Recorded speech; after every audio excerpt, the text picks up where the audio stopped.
بسم اللہ الرحمن الرحیم. ناظرین، میں احمد حیدر رضوی حاضر ہوں بہار رمضان کا 3rd ایپیسوڈ لے کر، اور اس کا عنوان ہے غیبت. ہمارے درمیان مولانا پیام حیدر رضوی صاحب موجود ہیں جو ہمارے سوالوں کے جوابات دیں گے. آغا، ہمارا پہلا ٹاپک ہے غیبت. غیبت کسے کہتے ہیں؟ اعوذ باللہ من الشیطان اللعین الرجیم. بسم اللہ الرحمن الرحیم. غیبت کے حوالے سے جو سوال آپ نے کیا، یقیناً غیبت ایک بری خصلتوں میں سے ہے اور شریعت اسلام اس کی کافی مذمت ہے. غیبت کی جو ڈیفینیشن اور تعریف ہے وہ یہ کہ ہم کسی بھی برادر مومن کے عیب کو اس کی غیر موجودگی میں ذکر کریں.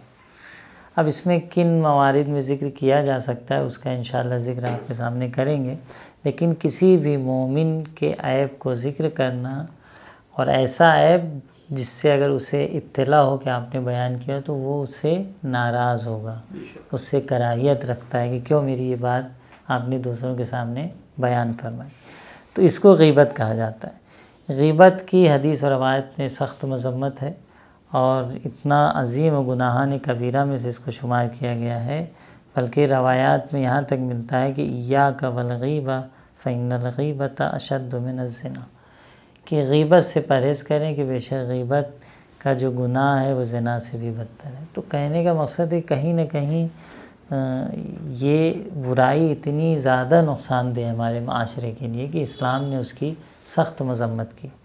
یا قرآن میں موجود ہے کہ یا ایھا الذین آمنوا اجتنبوا کثیرا من الظن، اے صاحبان ایمان بہت زیادہ بدگمانی کرنے سے پرہیز کریے، زیادہ گمان کرنے سے پرہیز کریے. فإن بعض الظن اسم، کیونکہ جو بعض آپ کے گمان ہوتے ہیں دوسروں کے بنسبت وہ گناہ ہیں. کیوں گناہ ہیں؟ کیونکہ وہ گمان آپ کے واقع خلاف ہوتے ہیں، جو ایسا وہ بندہ ہوتا نہیں اس کے خلاف آپ سوچتے رہتے. پھر قرآن کیا کہتا ہے کہ ولا تجسسوا، ایک دوسرے کے بارے میں چھان بین نہ کریں.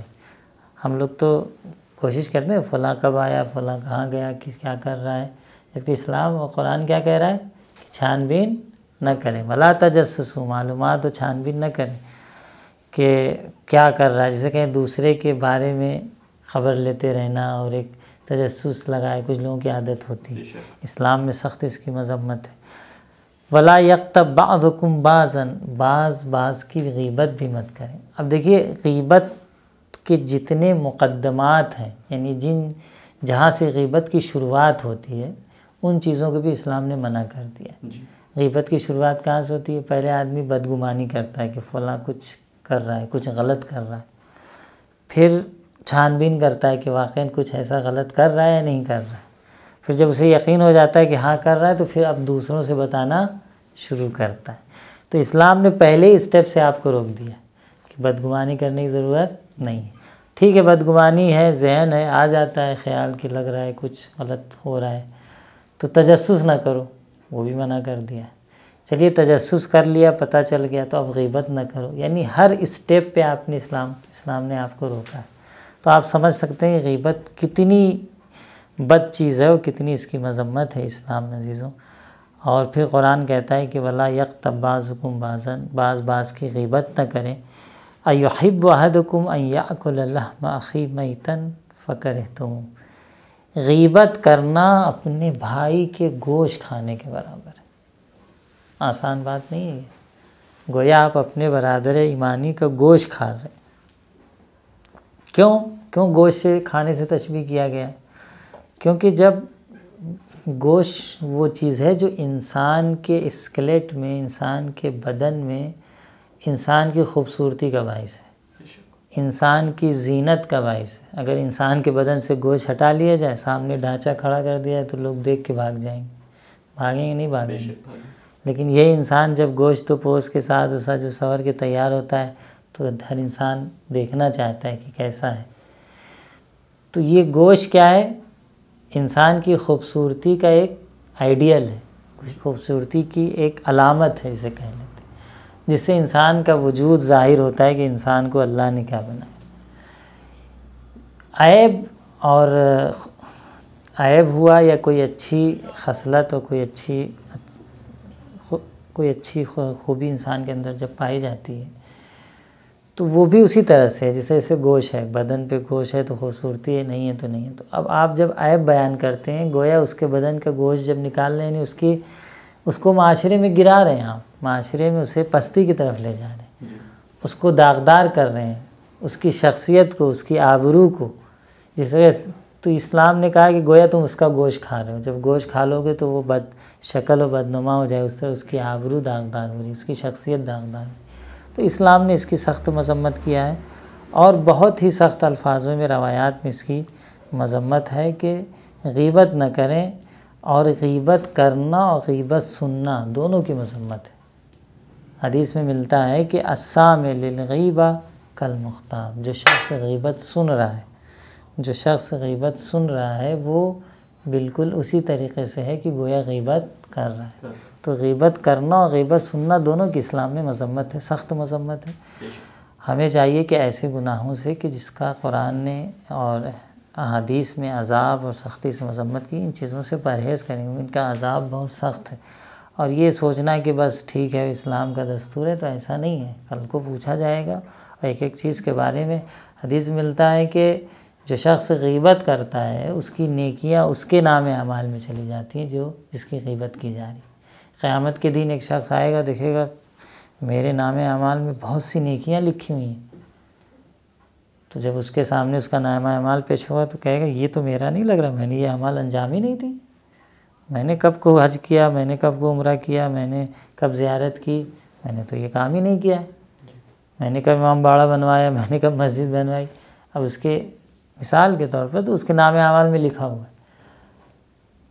تو وہ کہے گا یہ میرا نام اعمال نہیں ہے. کہا جائے گا نہیں یہ آپ ہی کا ہے. کہہ رہے پھر یہ سب نیکیاں کہاں سے آئیں؟ کہا وہ شخص جو تمہاری غیبتیں کرتا تھا، تمہارا پڑوسی، تمہارا دوست، احباب جو بھی، اس کی نیکیاں، وہ جو بہت نیک عمل نیک بھی کرتا تھا اور غیبتیں بھی کرتا، اس کی نیکیاں تمہارے نام اعمال میں آ گئی اور تمہاری برائیاں وہاں ٹرانسفر ہو گئی. تو یہ کوئی آسان چیز نہیں ہے. ہمارے معاشرے میں ان چیزوں سے غفلت ہے، ان چیزوں کو ہم اہمیت نہیں دیتے. ورنہ اسلام نے جو ٹاپکس، جو موضوعات کو اہمیت دیا ہے اور بتایا ہے، اس پہ غور کرنے کی ضرورت ہے. اسلام ہماری ایک ایک رگ سے آشنا ہے. بشر کے نظام کو بہتر سے بہتر انداز سے چلانے کے لیے اسلام کے پاس جو تھنکنگ ہے، جو فکر ہے، جو نظریہ ہے، وہ کہیں نہیں ملے گا. کیونکہ یہ مذہب ڈائریکٹ خدا سے اور خدا کے جو بھیجے ہوئے نمائندے ہیں پروفٹ محمد صلی اللہ علیہ وسلم، ان سے جڑا ہوا ہے، جن کے پاس علم غیب ہے، جن کی نظروں کے سامنے یہ کائنات خلق ہوئی ہے. ایک ایک چیزوں سے وہ آشنا ہے.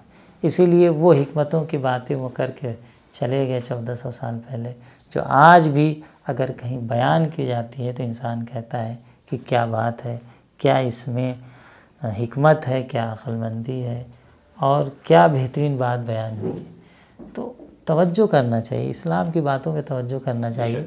اور یہ مہینہ بالخصوص جو ماہ رمضان ہے، اللہ کی عبادت و بندگی کا مہینہ ہے. اگر اس مہینے میں اپنی اصلاح نہ کریں تو پھر ہم کب اصلاح کریں گے؟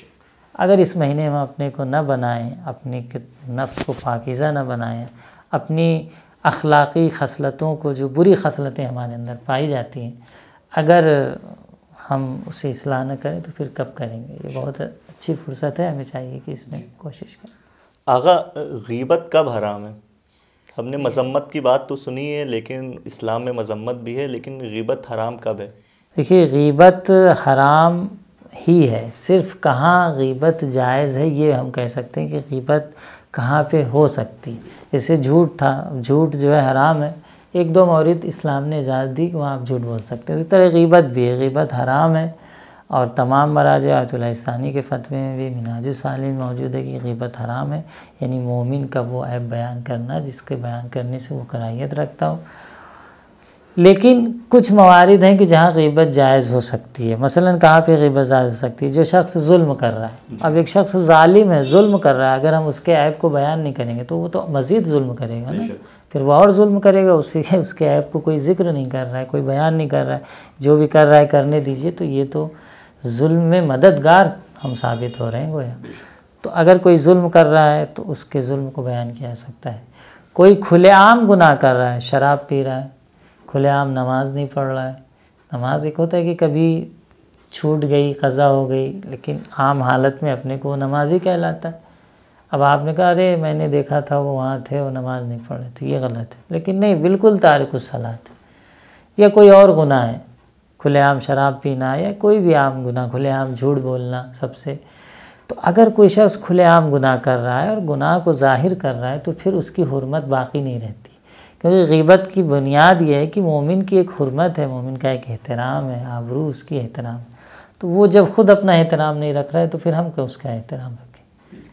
تو اس لیے اگر کوئی کھلے عام علنی طور پر فسق و فجور کر رہا ہے تو اس کو بیان کرنے میں کوئی قباحت نہیں ہے، بلکہ چہ بسا اگر اس کو بیان کرنے سے لگتا ہے کہ وہ کم کرے گا، رک جائے گا، تو بیان کرنا امر بالمعروف و نہی عن المنکر کے حوالے سے شاید ضرورت بھی ہو اگر گناہ ہے۔ البتہ کبھی کبھی ہم دوسروں کے بارے میں تشخیص دینے میں بہت جلدی نظریہ قائم کرتے ہیں، جب خود پہ بات آتی ہے تو پھر ہم اسی چیز کو حلال کرنے کی کوشش کرتے ہیں۔ تو کوشش یہ کریں کہ ہمارے اندر ایک انصاف کا تقاضا پایا جانا چاہیے۔ ایسا نہیں کہ جب دوسرے کے بات آئی تو وہ تو بھائی سراسر غلط، حرام، گناہ، ہر وہ جرم جو ممکن ہے ان کے لیے ہم کہہ سکتے ہیں، لیکن جب اپنے لیے بات آئی تو ہم تو پاک و پاکیزہ و منزہ۔ اگر اسی رویے کو انسان بدل دے، دوسروں کے بنسبت اپنی نگاہ کو اچھا کرے اور خود اپنے بنسبت اپنی نگاہوں کو تھوڑا سا بدبین کرے کہ ہمارے اندر بھی کچھ کمیاں ہیں، تو یقیناً آج جو ہمارے معاشرے میں مشکلات ہیں، جیسا کہ گزشتہ ایپیسوڈ میں ہم نے حسد کے بارے میں گفتگو کی، بہت سے حسد کا اظہار کیوں ہوتا ہے؟ کیونکہ ہم اپنی برائیاں دیکھتے ہی نہیں، ہم صرف سامنے والے کی برائیاں دیکھتے ہیں اور اس کو اپنے مائنڈ میں ریویژن کرتے ہیں کہ اس نے یہ غلط کر دیا اور اس کو اب تو پست کرنا ہے، اسے نیچے دکھانا ہے۔ تو آپ اپنی برائیاں بھی دیکھیں، چہ بسا وہی برائیاں آپ کے اندر ہیں، آپ اپنے کو نہیں پست کرنا پسند کرتے اور سامنے والے کے اندر نظر آ گئی تو پھر اسے تو پست دکھانا ہی۔ تو یہ اس کی وجہ کیا ہے؟ یہ وہی حسد ہے، یہ وہی انسان کے اپنے نفس کو پاکیزہ نہ بنانا۔ الحمدللہ ایک اچھا موقع ملا ہے کہ ہم اپنی اخلاقی خصلتوں پر اور بری خصلتیں جو انسان کے اندر پائی جاتی ہیں اس پہ ہم گفتگو کر رہے ہیں۔ تو غیبت بھی وہی ہے، غیبت کی وجہ یہی ہے کہ ہم حسد کر رہے ہیں تب غیبت کر رہے ہیں، اس کے مقام کو برداشت نہیں کر پا رہے ہیں اس لیے غیبت کر رہے ہیں، بہت سی وجہ غیبت کی، اس میں سے ایک وجہ یہ بھی ہے۔ تو ہمیں چاہیے کہ غیبت سے پرہیز کریں۔ تو ان موارد میں ظلم کرنا، فسق و فجور، کوئی مشورہ لینے آیا ہے فلاں شخص کے ساتھ ہم معاملہ کریں نہیں، خود سے ہم نہیں جا کے بتا سکتے لیکن ہم سے مشورہ کر رہا ہے فلاں شخص کے ساتھ ہم پارٹنرشپ میں جاب یا بزنس کریں یا نہیں، تو اس کو آپ صحیح مشورہ دیجیے، کیونکہ آپ کو پتہ ہے کہ وہ شخص صحیح نہیں، تو آپ کہیں کہ میں غیبت نہیں کروں گا، بھائی آپ کی مرضی، اچھا ہے کر لیجیے، نہیں، اگر مشورہ لینے آئے تو آپ صحیح مشورہ دے سکتے ہیں۔ تو ان موارد میں غیبت جائز ہے، ورنہ ہاں غیر مومن کی غیبت، کیونکہ غیر مومن کی اسلام میں غیبت کو حرمت ثابت نہیں ہے، اس لیے جو ہے غیر مومن یعنی جو مومن اور اہل بیت کی ولایت کا کلمہ پڑھتے ہیں ان سے ہٹ کے ان کی غیبت کی حرمت بھی ثابت نہیں، گرچہ بہتر یہ ہے کہ اس سے بھی پرہیز کیا جائے، ہم ان کی بھی غیبت نہ کریں۔ آغا آپ نے سارے سوالوں کے بخوبی جواب دیا، آپ کا بہت بہت شکریہ۔ جی ناظرین، میں اب ودا لیتا ہوں، ممکن ہے آپ کے پاس بہت سارے سوالات ہوں گے، جو بھی آپ سوالات پوچھنا چاہے آپ کمنٹ باکس میں پوچھ سکتے ہیں، انشاءاللہ آپ کو جواب دیا جائے گا۔ خدا حافظ۔